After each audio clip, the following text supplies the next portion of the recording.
Alright, let's start with the basics. What exactly is SQL injection? SQL injection is a vulnerability that arises when a web application does not properly validate and sanitize users' input before incorporating it into SQL queries. It's like giving a villain the keys to the kingdom.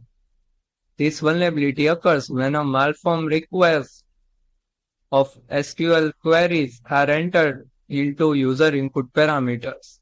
Sneaky, right?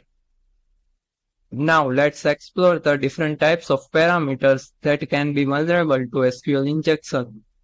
The first is URL parameter.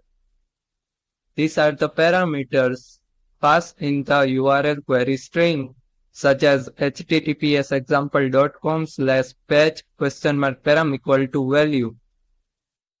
If the application does not handle these parameters securely, an attacker can inject malicious SQL code through them.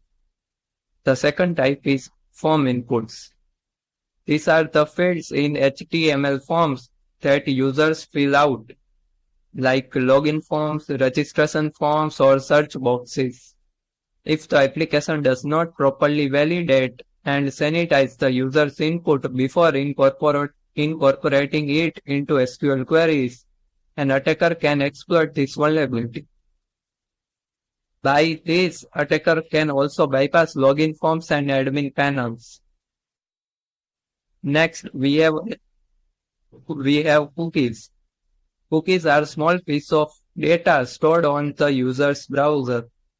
If the application directly uses cookie values in database queries without proper sanitization, an attacker can manipulate the cookie values to inject malicious SQL code. Then fourth is HTTP headers. These are additional pieces of information included in the headers of an HTTP request. User-supplied data in headers such as user agent or referrer headers can be exploited by attackers to execute SQL injection attacks if the application fails to handle them securely. But remember that user agent and referrer headers are just examples. There are many more headers can be vulnerable with SQL injection. And last but not least, we have file uploads. If an application allows user to upload files and store file names or metadata in the database, it's crucial to handle those file names securely. Failure to do so can lead to SQL injection vulnerabilities, as attackers can manipulate the file names to execute malicious SQL queries. Now that we have understood how SQL injection can occur, let's dive into the goals of these attacks. The primary objective for hackers is to bypass the application's logic and malicious SQL queries.